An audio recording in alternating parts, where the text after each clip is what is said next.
غور سے سنیے گا، کس لائن کو، کس سنٹنس کو، کس جملے کو، کس واقعے کو کتنا بڑھایا ہے اور کس طرح سے پھیلایا ہے۔ ٹھیک ہے۔ تشریح طلب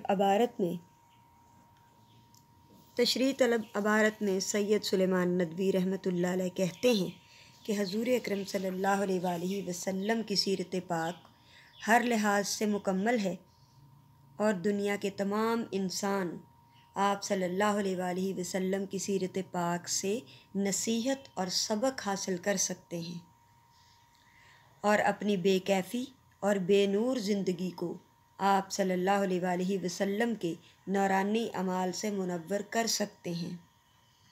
معاشرے میں مختلف خیالات، احساسات اور جذبات کے حامل لوگ ہوتے ہیں۔ معاشرے میں مختلف درجات اور مختلف طبقوں اور گروہوں پر مشتمل لوگ بھی ہوتے ہیں۔ اس لیے یہ انتہائی ضروری ہے کہ تمام طبقوں کے لیے عملی نمونہ موجود ہو، جس سے تمام گروہوں کے لوگ رہنمائی حاصل کر سکیں اور اس شخصیت کی نصیحتوں پر آسانی سے عمل بھی کیا جا سکے۔ حضور اکرم صلی اللہ علیہ وآلہ وسلم کی حیات طیبہ میں ہر قسم اور ہر گروہ کے انسانوں کے لیے نہ صرف نصیحت کا وافر سامان موجود ہے بلکہ عمل کرنے کے لیے سبق اور درس بھی موجود ہے۔ یہ لائن مبارک حضور اکرم صلی اللہ علیہ وآلہ وسلم کی حیات طیبہ میں ہر قسم اور ہر گروہ کے انسانوں کے لیے نہ صرف نصیحت کا وافر سامان موجود ہے بلکہ عمل کرنے کے لیے سبق اور درس بھی موجود ہے۔ یہ حقیقت روز روشن کی طرح عیاں ہے کہ ایک حکمران کے لیے محکوم کی زندگی کامل مثال اور نمونہ نہیں بن سکتی، کیونکہ حاکم کے مزاج میں حکمرانی ہوتی ہے، اسے حکم دینا آتا ہے، اور حاکم جس ماتحت سے حکم منواتا آیا ہو اپنے لیے نمونہ نہیں بنا سکتا۔ انسانی نفسیات ہے کہ وہ اسی شخصیت کو اپنے لیے نمونہ بناتا ہے جس سے وہ متاثر ہو۔ حاکم اپنے سے بالا تر حاکم سے ہی متاثر ہوتا ہے، نہ کہ اپنے ماتحت سے۔ اسی طرح ایک دولت مند کے لیے غریب کی زندگی کامل مثال اور نمونہ نہیں بن سکتی، کیونکہ دولت مند کے پاس بے پناہ وسائل ہوتے ہیں اور مسائل نہ ہونے کے برابر، جبکہ غریب کے پاس وسائل کم اور مشکلات زیادہ ہوتی ہیں۔ اس لیے امیر آدمی غریب کے مصائب والی زندگی پر ترس تو کھا سکتا ہے، نمونہ نہیں بنا سکتا۔ غریب آدمی بھی امیر آدمی کی زندگی کو نمونہ اور مثال نہیں بنا سکتا، کیونکہ غریب کے حالات اسے امیرانہ طرز زندگی اپنانے کی اجازت نہیں دیتے۔ غریب کی زندگی مسائل اور مشکلات سے پر ہوتی ہے۔ اگر غریب آدمی امیر کی زندگی کا رنگ ڈھنگ اپنا لے تو چند ہی روز میں اس کے حالات پہلے سے بھی برے ہو جائیں گے، ابتر ہو جائیں گے۔ چنانچہ غریب آدمی غریب ہی کی زندگی کو نمونہ بناتا ہے۔ اس لیے ایسی ہستی کا ہونا انتہائی ضروری تھا جو دنیا کے تمام انسانوں کے لیے تا قیامت نمونے کا کام دے سکے، جس میں عالمگیریت ہو، آفاقیت ہو اور دوام ہو۔ معاشرے کے تمام افراد کے لیے عملی نمونہ کی حامل ہستی ہو۔ چنانچہ حضور نبی کریم صلی اللہ علیہ وآلہ وسلم کی ذات مبارک میں انسانی معاشرے کے یہ تمام رنگ نمایاں طور پر موجود ہیں۔ مصنف نے آپ کی سیرت پاک کو گلدستے سے تشبیہ دی ہے۔ گلدستہ مختلف پھولوں کا مجموعہ ہوتا ہے۔ ہر انسان کی پسند دوسرے انسان سے جدا ہوتی ہے۔ کوئی گلاب کے پھول کو پسند کرتا ہے تو کوئی چنبیلی کو۔ چنانچہ گلدستے میں ہر ایک کی پسند اور ذوق کا پھول مل جاتا ہے۔ اسی طرح آپ صلی اللہ علیہ وآلہ وسلم کی سیرت پاک بھی گلدستہ کی مانند ہے۔ ہر عمر، ہر طبقہ اور ہر پیشے کا حامل آپ صلی اللہ علیہ وآلہ وسلم کی سیرت کو نمونہ بنا کر کامیاب زندگی گزار سکتا ہے۔ آپ صلی اللہ علیہ وآلہ وسلم کی سیرت کا امتیاز یہ ہے کہ اسے اپنانے والے کو اللہ تعالیٰ نہ صرف دنیا میں بلکہ آخرت میں بھی کامیابی کی ضمانت دیتا ہے۔ جی بیٹا، ہماری عبارت نمبر 4 ہے، پیج پر آپ کو دکھائی دے رہا ہے، ریڈ پینسل کے ساتھ میں نے اس پیرے کو الگ کر دیا ہے۔ یہ پیراگراف بورڈ میں آیا ہے، کئی بار آیا ہے، لاہور بورڈ میں، ملتان بورڈ میں، اہم ترین ہے۔ بہرحال پیراگراف سنیے پہلے، پھر اس کی تشریح کی طرف بڑھتے ہیں۔ علاوہ ازیں یعنی اس کے علاوہ وہ افعال فعل کی جمع، کام، جن کا تعلق دل و دماغ سے ہے اور جن کی تعبیر ہم اعمال قلب یا جذبات اور احساسات سے کرتے ہیں، ہم ایک نئے قلبی عمل، جذبے یا احساس سے متاثر ہوتے ہیں۔ ہم کبھی راضی ہیں، کبھی ناراض، کبھی خوش ہیں، کبھی غم زدہ، کبھی مصائب سے دوچار ہیں اور کبھی نعمتوں سے مالا مال، کبھی ناکام ہوتے ہیں اور کبھی کامیاب۔ ان سب حالتوں میں ہم مختلف جذبات کے ماتحت ہوتے ہیں۔ اخلاق فاضلہ کا تمام تر انحصار انہی جذبات اور احساسات کے اعتدال اور باقاعدگی پر ہے۔ ان سب کے لیے ہم کو ایک عملی سیرت کی حاجت ہے۔ اس کی تشریح کی طرف بڑھتے ہیں۔ معنی آپ کو تمام لکھوا دیے گئے ہیں۔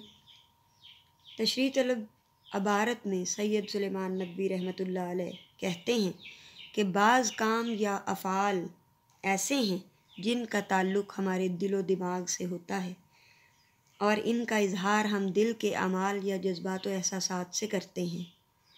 اگر جذبات و احساسات میں اعتدال اور توازن پیدا کر لیں تو یہی اعمال پسندیدہ بن جاتے ہیں، اور انسانی جذبوں کی تہذیب بغیر رہنمائی کے نہیں ہو سکتی، چونکہ انسان تربیت کا محتاج ہوتا ہے۔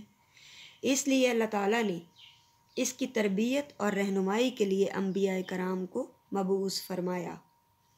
ہر نبی اور پیغمبر نے انسان کو زندگی گزارنے کا ڈھنگ اور سلیقہ عطا کیا، اور سب سے افضل، اکمل اور ہماگیر نظام زندگی اسلام نے عطا کیا ہے۔ اسلام ہمیں جذبات و احساسات کے اظہار کا سلیقہ عطا فرماتا ہے اور ساری دنیا کے سامنے حضور اکرم صلی اللہ علیہ وسلم کی سیرت بطور نمونہ پیش کرتا ہے۔ مصنف کہتے ہیں کہ ہر لمحے ہم دل میں پیدا ہونے والے جذبات و احساسات سے متاثر ہوتے ہیں اور ان کا اظہار ہم جسمانی افعال سے کرتے ہیں۔ اگر کسی لمحے راضی ہوں تو ہم جسمانی تاثرات سے رضامندی کا اظہار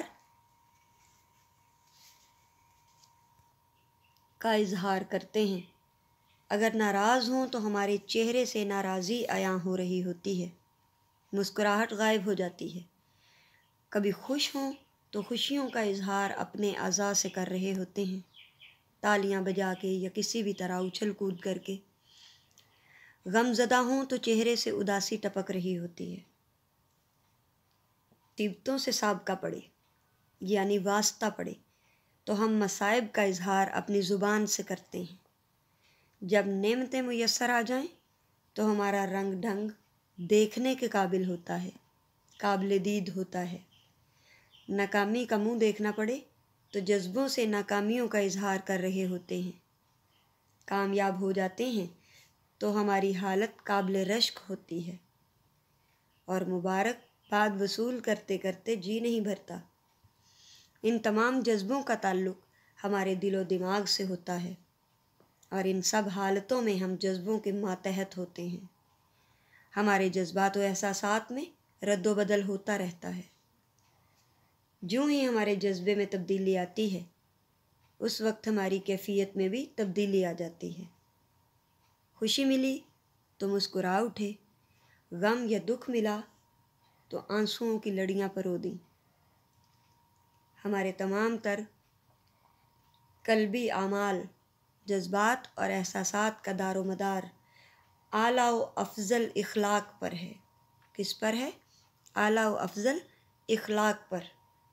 اعلیٰ اور قابل تعریف اخلاق کا انحصار اس بات پر ہے کہ ہم اپنے جذبات و احساسات میں میانہ روی، اعتدال اور باقاعدگی پیدا کریں، اور یہ اسی صورت میں ممکن ہے جب معلم اخلاق اور عظیم اخلاق کے مالک حضرت محمد صلی اللہ علیہ وآلہ وسلم کی سیرت طیبہ کو نمونہ بنائیں، جن کے اخلاق کی گواہی خود خالق کائنات نے دی ہے۔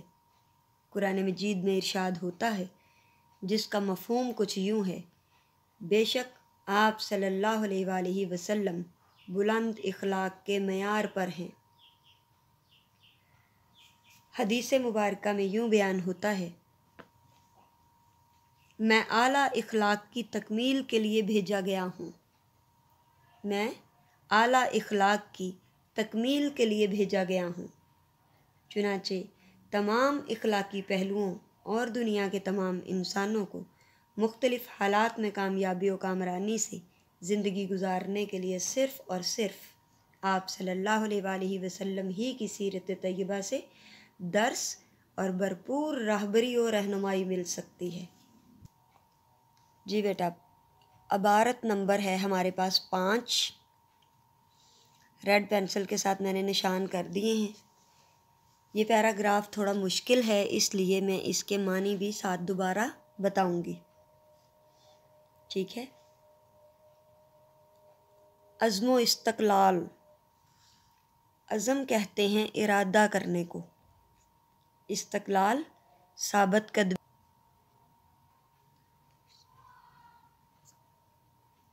جی بیٹا، عبارت نمبر ہے ہمارے پاس 5، بورڈ کے حساب سے اہم ترین ہے، اور ریڈ پینسل سے میں نے نشان لگا دیے ہیں۔ یہ پیراگراف مشکل الفاظ پر مبنی ہے، اس لیے دوبارہ سے ہر لفظ کا معنی میں ریوائز کرتی ہوں، ریپیٹ کرتی ہوں، آپ کو بتانے کے لیے دوبارہ کہتی ہوں۔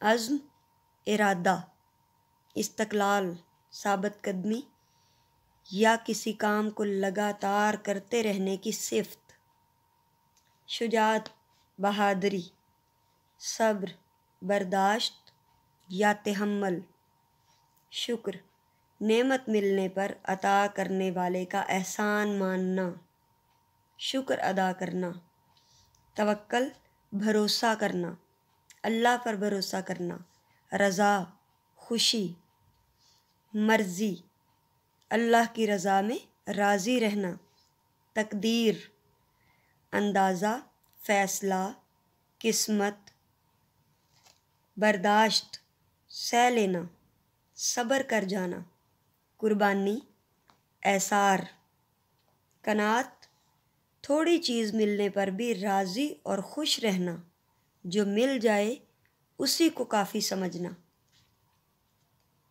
استغنا بے نیازی، بے فکری، ایثار قربانی دوسروں کو فائدہ پہنچانے کے لیے خود نقصان برداشت کر لینا ایثار کہلاتا ہے، جود سخاوت فیاضی، فراخ دلی، تواضع مہمانداری، خاطر مدارات کرنا، آؤ بھگت کرنا، خاکساری عاجزی انکساری، مسکنت غربت عاجزی یا مفلسی، نشیب و فراز اتار چڑھاؤ اونچ نیچ، زندگی کے اچھے اور برے حالات و واقعات، سوانح حالات زندگی، حادثات سانحہ کی جمع یعنی حالات، طائفہ انسانی، انسانی گروہ۔ جی بیٹا، انشاءاللہ اس پیراگراف کی تشریح انشاءاللہ بشرط زندگی ہم کل کریں گے۔ اللہ حافظ۔